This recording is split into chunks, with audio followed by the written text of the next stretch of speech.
Shri SRKP राजकीय स्नातकोत्तर महाविद्यालय किशनगढ़ से मैं डॉक्टर प्रतिभा शुक्ला, एसोसिएट प्रोफेसर हिंदी, आज MA उत्तरार्ध के विद्यार्थियों को ध्वनि विज्ञान के अंतर्गत मैं व्यंजन वर्गीकरण को पढ़ाने जा रही हूँ। व्यंजनों का वर्गीकरण: मानव जिसके द्वारा बोलता है या जो वायु मुख विवर से निकलकर वागेंद्रिय द्वारा कुछ वाणी प्रकट करती है उसे ध्वनि कहते हैं। ध्वनि के बिना भाषा की कल्पना करना सर्वथा असंभव है। वस्तुतः भाषा ध्वनियों का समूह है, क्योंकि ध्वनि चिन्हों की समष्टि ही भाषा कहलाती है। डॉक्टर भोलानाथ तिवारी के अनुसार व्यंजन वह ध्वनि है जिसके उच्चारण में हवा अबाध गति से नहीं निकलने पाती, या तो इसे पूर्ण अवरुद्ध होकर फिर आगे बढ़ना पड़ता है, या संकीर्ण मार्ग से घर्षण करते हुए निकलना पड़ता है, या मध्य रेखा से हटकर एक या दोनों पार्श्वों से निकलना पड़ता है, या किसी भाग को कंपित करते हुए निकलना पड़ता है। इस प्रकार वायु मार्ग में पूर्ण या अपूर्ण अवरोध उपस्थित होता है। महर्षि पतंजलि ने कहा है, स्वयं राजन्ते स्वरा अन्वक भवति व्यंजन मिति, अर्थात स्वर स्वतंत्र हैं, व्यंजन उन पर आधारित। व्यंजन वह ध्वनि है जो स्वर की सहायता से उच्चारित होती है। इसी क्रम में बाबूराम सक्सेना के अनुसार व्यंजन वह ध्वनि है जिसके उत्पादन में श्वास वायु के निस्सरण में किसी न किसी प्रकार का गतिरोध पैदा हो जाता है। इसी क्रम में आभ्यंतर प्रयत्न के आधार पर व्यंजन ध्वनियों के निम्न भेद होते हैं। पहला, प्रयत्न के आधार पर। ध्वनियों के उच्चारण में मुख के भीतर ओष्ठ से लेकर कंठ तक प्रत्येक व्यक्ति को कुछ न कुछ प्रयत्न करना पड़ता है। इसी क्रिया को प्रयत्न कहते हैं। प्रयत्न के आधार पर व्यंजन ध्वनियों को अग्रांकित भागों में बांटा गया है। नंबर 1, स्पर्श व्यंजन। स्पर्श का अर्थ है छूना। इसके उच्चारण में एक उच्चारण अवयव दूसरे का स्पर्श करता है। स्पर्श के उच्चारण में 3 चरण होते हैं। पहले चरण में हवा भीतर से स्पर्श स्थान तक आती है। दूसरे चरण में दोनों अवयव एक दूसरे का स्पर्श करके भीतर से आती हुई हवा को रोक देते हैं। तीसरे चरण में दोनों अवयव अलग हट जाते हैं और वायु बाहर निकल जाती है। ये तीनों चरण हवा का आगमन, अवरोध तथा स्फोटन कहलाते हैं।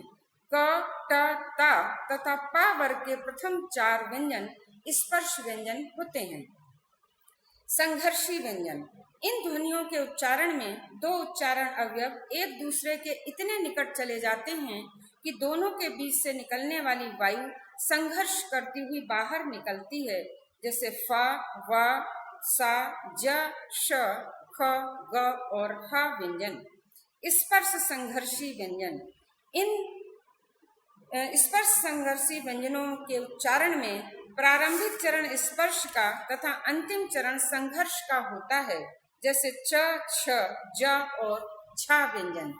नासिक्य व्यंजन। वह व्यंजन ध्वनि जिनके उच्चारण में वायु नाक से निकलती है।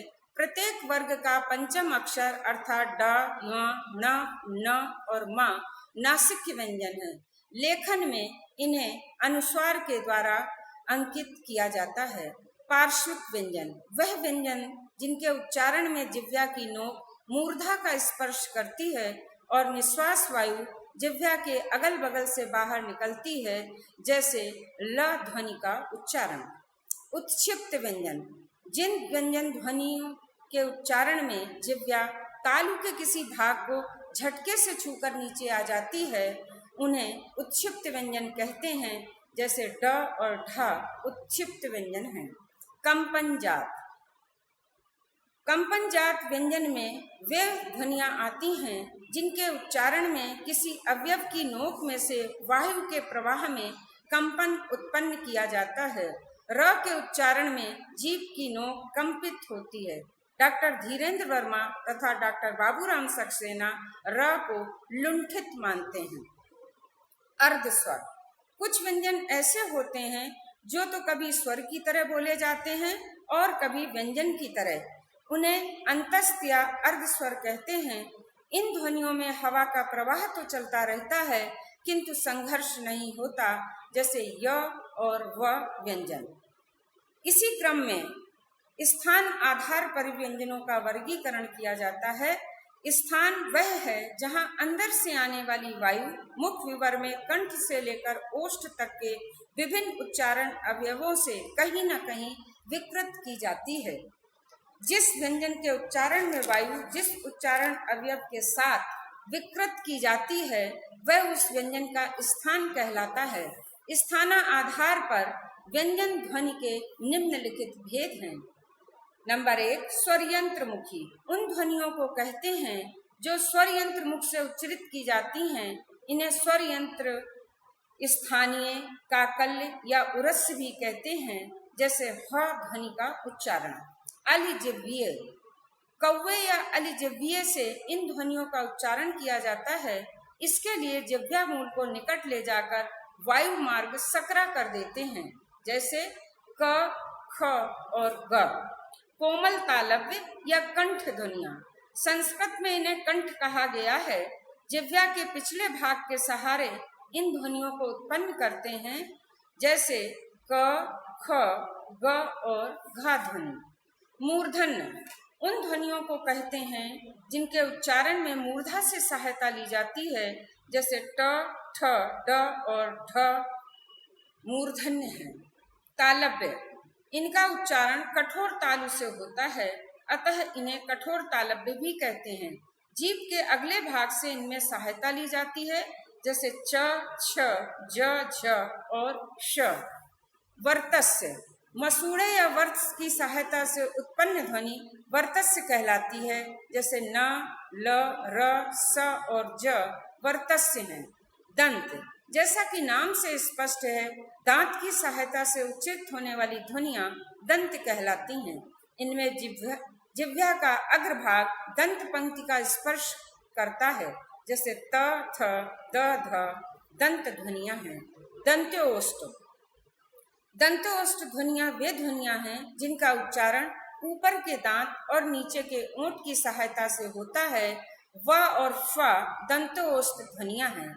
ओष्ठ ध्वनियां, वह ध्वनियां जिनके उच्चारण में दोनों ओठों का प्रयोग होता है, इन्हें दयोष्ठ भी कहते हैं, जैसे प, फ, ब, भ और मा ध्वनि।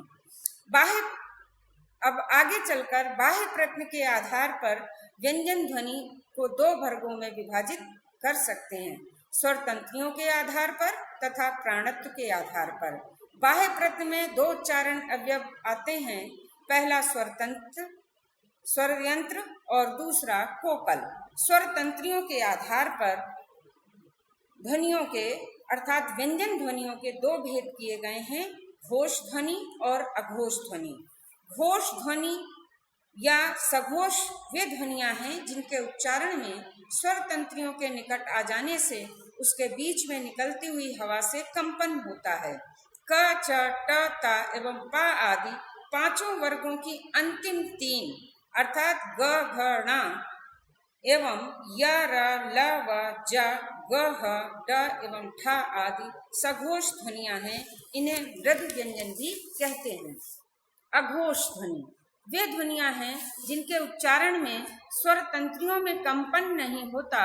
हिंदी में पांचों वर्गों की प्रथम दो ध्वनियां क, ख, च, छ आदि अघोष हैं। इन्हें कठोर व्यंजन भी कहा जाता है। दूसरे वर्गीकरण में प्राणत्व के आधार पर, प्राण का अर्थ है वायु, हवा, श्वास या हवा की शक्ति। इस आधार पर व्यंजन ध्वनियों को दो भागों में बांटा जाता है, महाप्राण ध्वनि और अल्प प्राण ध्वनि।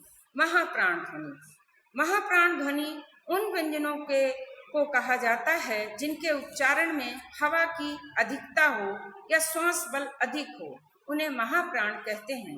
मोटे रूप में जिन व्यंजनों के लिए रोमन लिपि में एच या उर्दू लिपि में हे जोड़ना पड़ता है, उन्हें महाप्राण ध्वनि कहते हैं। पांचों वर्गों की हिंदी व्यंजन माला के पांचों वर्गों की दूसरी तथा चौथी उदाहरण के रूप में ख और ड महाप्राण ध्वनि है। सॉरी, इसको जरा पॉज करना, बिल्कुल आखिरी का सेंटेंस एक शब्द गलत हो गया।